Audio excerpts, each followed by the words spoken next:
proportions are better, although I am literally having sex with my desk right now. Okay. Like, Okay, get ready to start recording. if I get any closer, I'm going to impregnate my computer. Fuck yeah. In 5, 4, 3. You're recording, right? Yeah. Okay. In 5, 3. Can you hear me all right? Mm-hmm. Okay.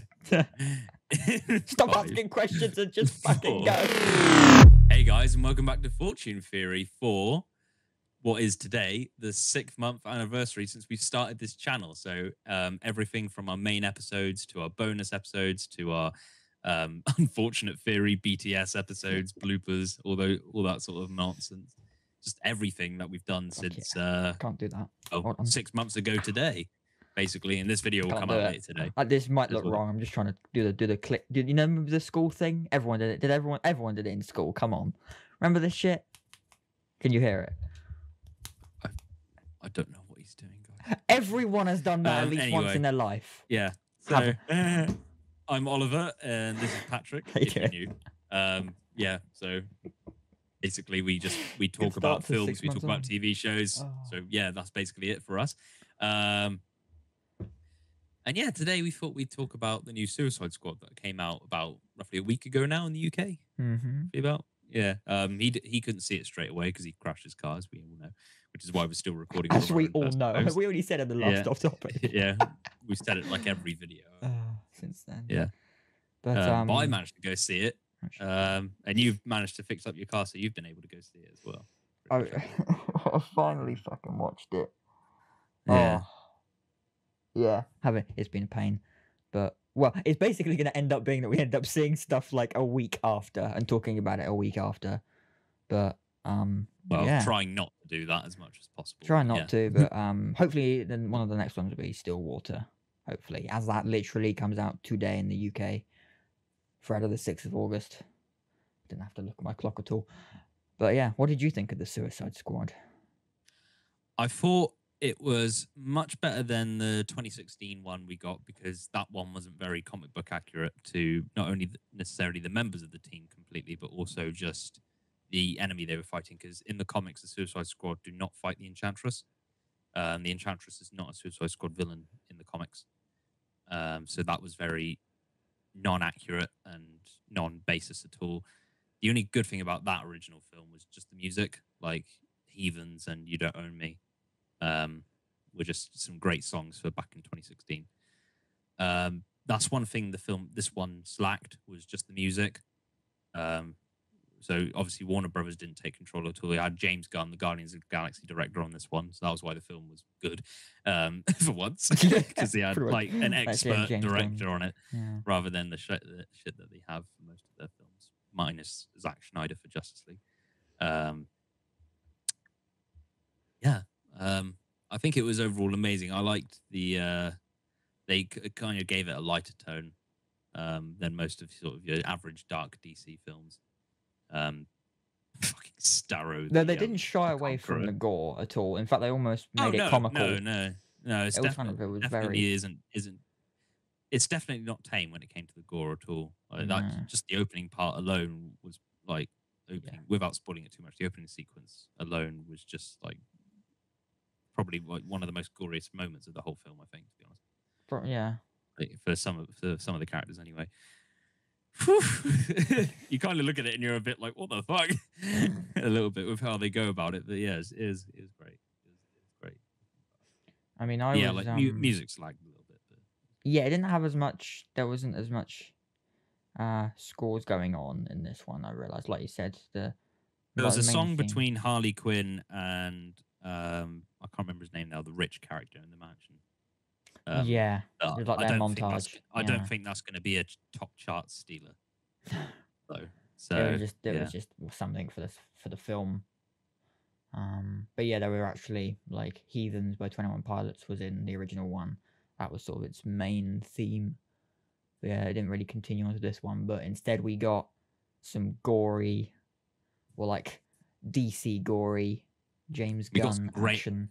Some great actors as well in this one. Yeah. Like We've got Sylvester Stallone as King Shark, or I can't remember the technical name for him. The actual character's like specific name, not the comic book name. They say it in the film. That was his name, wasn't it? No, it wasn't. That's like his comic book kind of name. You know, what's your name, Doctor Strange? Oh, sorry, you know, we were using our made-up names. I'm Spider-Man then. That shit. Well, no, he's a descendant of like shark gods, so technically he's kind of like he is that. I mean, Idris Elba was. I mean, they were already Nanoe. There's probably a different way to pronounce that. Nemoe, I think. But yeah, Idris Elba was really good. I mean, Idris Elba, John Cena. See, Margot Robbie's back as Harley Quinn, the actor who played Boomerang in the 2016. I mean, they're as good as they can be given the story. Like, they're not going to be absolutely outstanding because it's not an insane film, but it's Suicide Squad. Very unexpected to me, and I don't even think they announced this. A cameo from Michael Rooker as I can't remember the villain he was playing, but like he played a character for like the first 10 minutes of the movie. With long blonde hair. That's gonna look that up. Yeah. He was like the first character on screen. Yeah, he was he was quite funny at the start. I mean, I didn't like. It's weird because I didn't hate it, but I also kind of didn't like it. I mean, it wasn't that it was. I felt there was just parts that felt a bit off for me, that just didn't. I mean, the only thing that was really annoying me, and I know it was kind of part of the story and just the way it was going, but the way that they fitted the elements of like, especially, was it post credits? Savant. Who's that for? Brian Dillon, Savant, Michael Rooker. Yeah.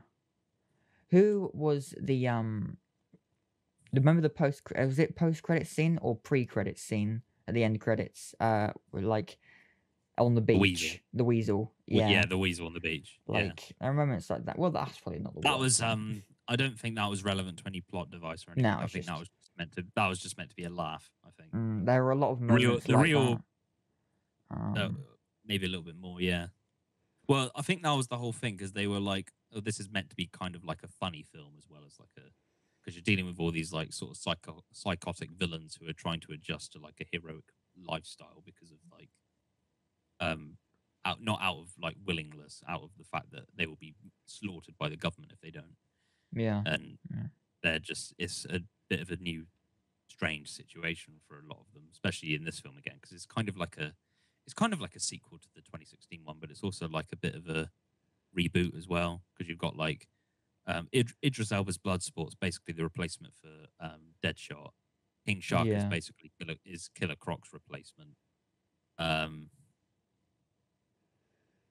remember her name. The lady who controls the rats. I want to say rat catcher. Maybe. Yeah, she's like Katana's replacement, kind of.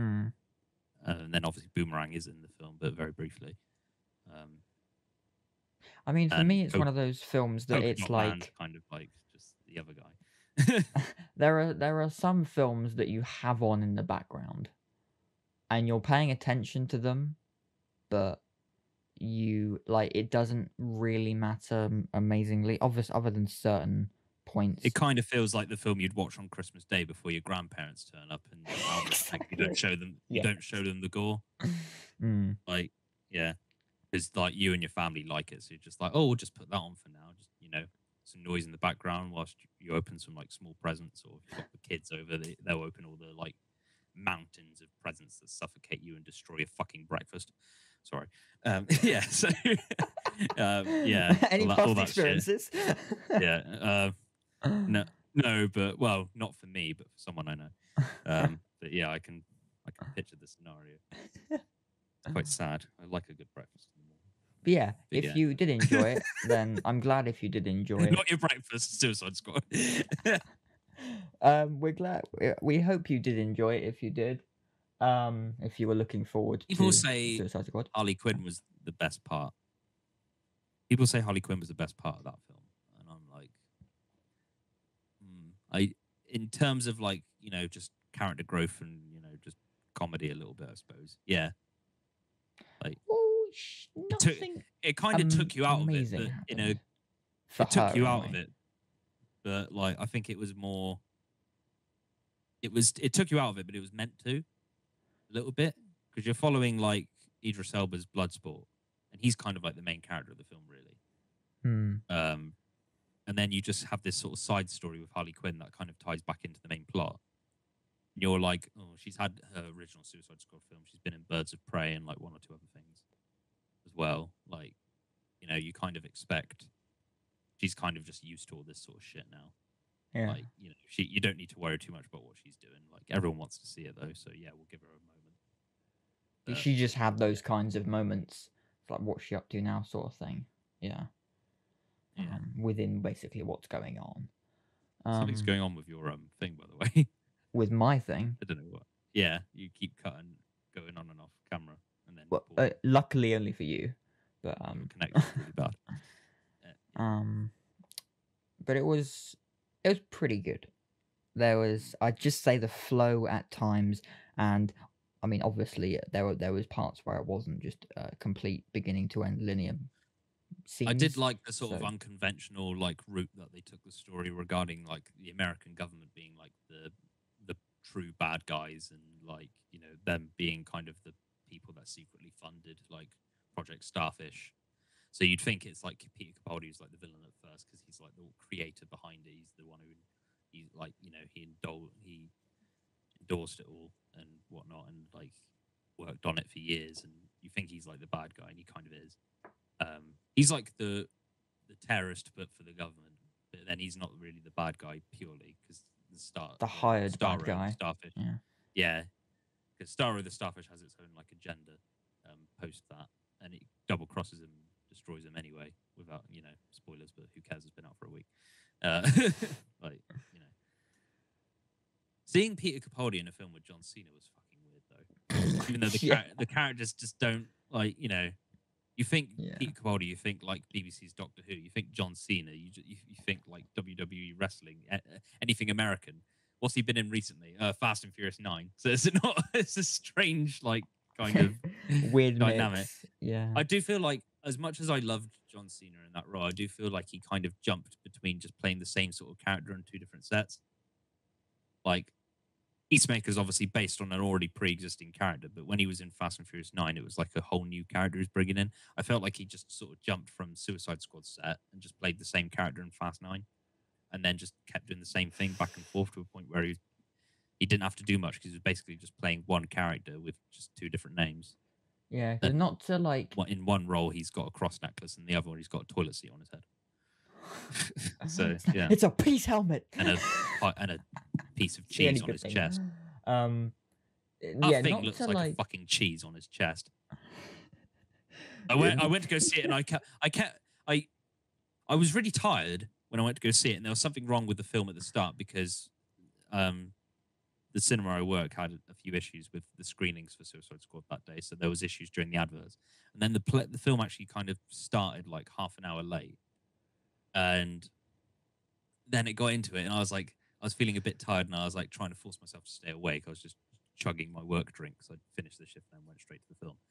And I looked, and I kind of had to take a double take. I was like, is that meant to be an insignia of cheese on his chest? What the fuck is that? It's not when you look at it properly, but it just looked like a fucking... So he's got a toilet bowl on his head and fucking cheese on his chest. This is the same guy who's just played like a more serious character in another film and is a WWE wrestler. Because the issue with... His costume also looked the most comic booky as well. Yeah. Compared to the rest, I think. Because the issue with... For instance, there's only really two. There's three like big wrestlers that transitioned into Hollywood, and it was Dwayne The Johnson. Rock, Dwayne The Rock Johnson, Dave Bautista, and John Cena. And Dave Bautista's only really done like Blade Runner. Is the only one I can think of anyway. He's You've been in got Marvel as well. He was in Guardians he's of the been Galaxy as Drax, yeah. Drax the Destroyer.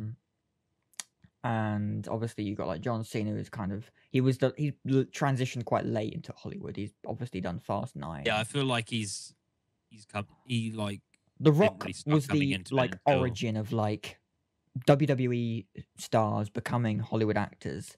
I can't remember And John Cena doing anything before Bumblebee, apart from maybe like one or two things. That's mm, about like, and even then it was. Oh, he was in Daddy's Home too. I know for some fucking reason. He was in Daddy's Home 1, made a cameo in Daddy's Home 1, and then appeared properly in 2. because the issues with a lot of these guys is obviously because of their builds, they're typecast a lot to just very, very stereotypical roles, which literally is almost every single Dwayne Johnson film. I don't know an actor more typecast than any of those three, apart from Jason Statham. Well, literally, look at The Rock's filmography, and it is all like sort of save the day type of films, because that's just his physique. Skyscraper, probably one of the best examples of that. Actually, to be honest, I didn't mind that. Actually, that was pretty good.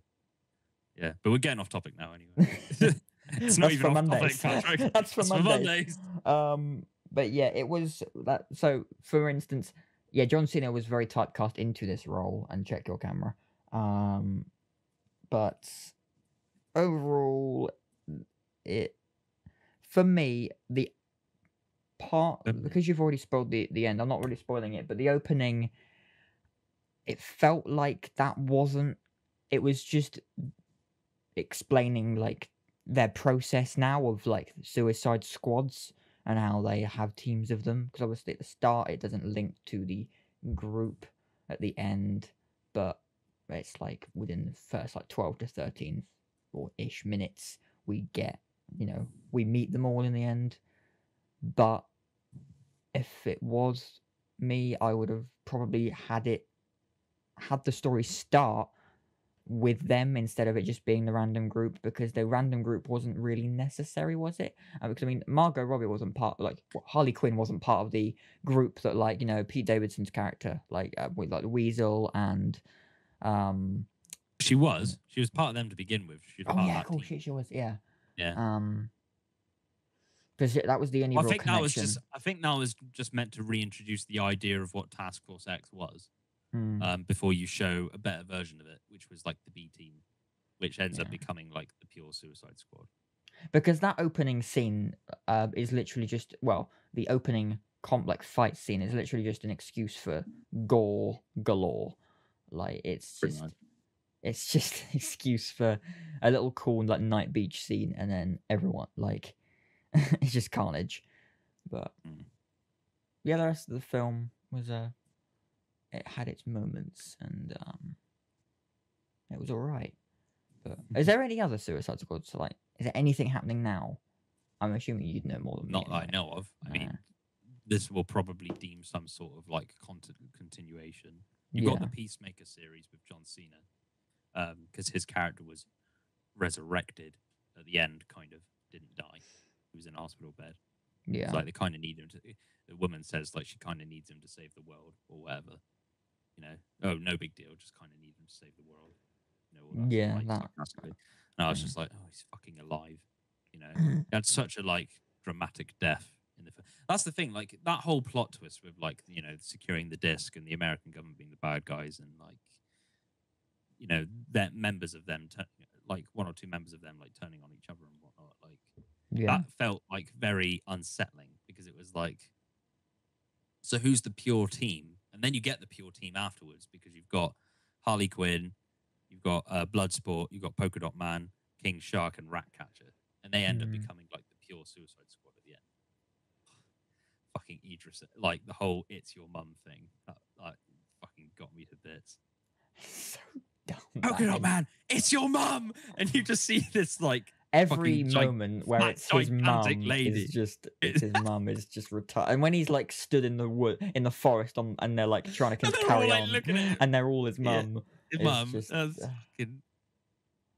Whoever that actress is, though, she needs fucking merit, because despite being on screen for like 10 seconds overall in the film, she has the funniest moments of the entire film. And when she's they're in a fucking- nightclub. She's Or so like- many. Yeah, I didn't notice that straight away. I they're had to all go in back. Marvel, I had to yeah. go back because I watched it in the cinema, and then like someone pointed out to me, and I was like, oh, quickly, found a clip that I'd leaked on YouTube of it, and I was just like, holy shit, this is Mum. I didn't notice that, and he looked like he was having fun, so I was like, what the hell? I thought you hate your mum. Well, You know, he she's trying sees to his make you mum a everywhere, superhero. doesn't he? So it's why he's like he gave up with, like, Trying to get rid of her. yeah. Like he just wants to kill his mum. So. Idris Elba's his mum. It's your mum. Who are you going to kill then? Oh God. Anyway, yeah.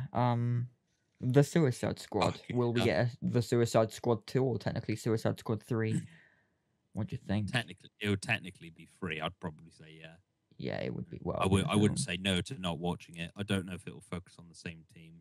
Margot Robbie will definitely be back as Harley Quinn. That's one thing that can be guaranteed. Yeah.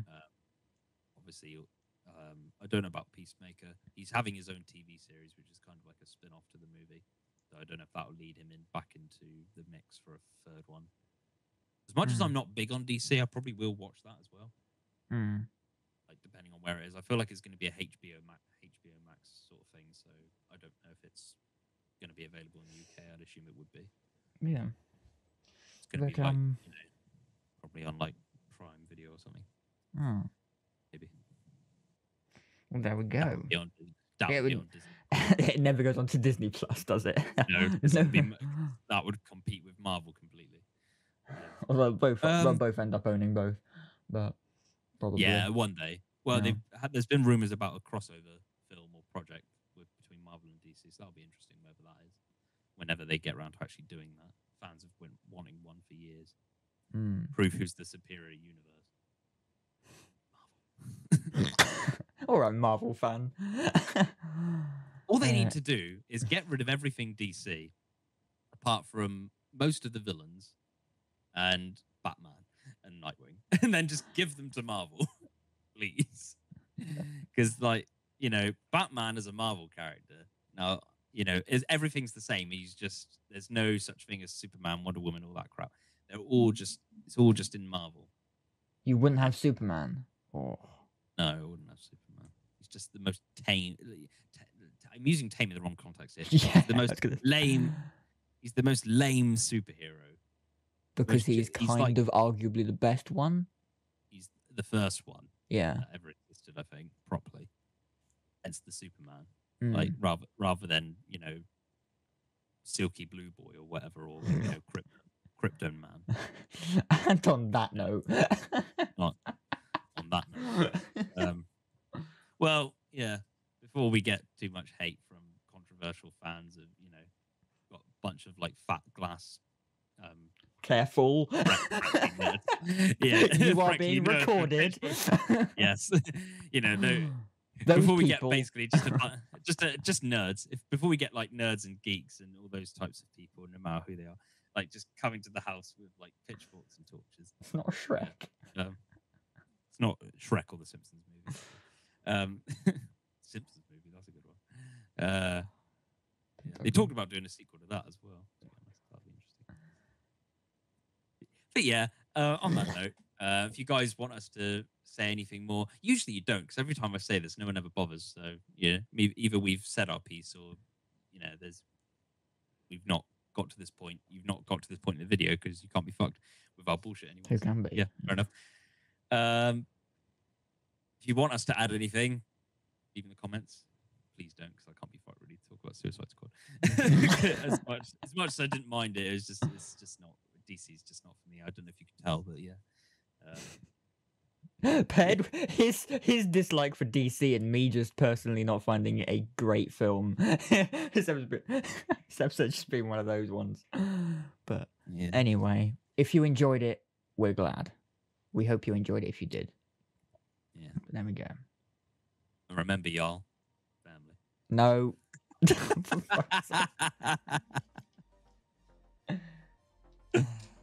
Yes, family. Anyway, see you later. Thanks for watching. I thought you said 4chan then. Thanks 4chan. 4chan. Oh fuck! What recorded? Keep that in.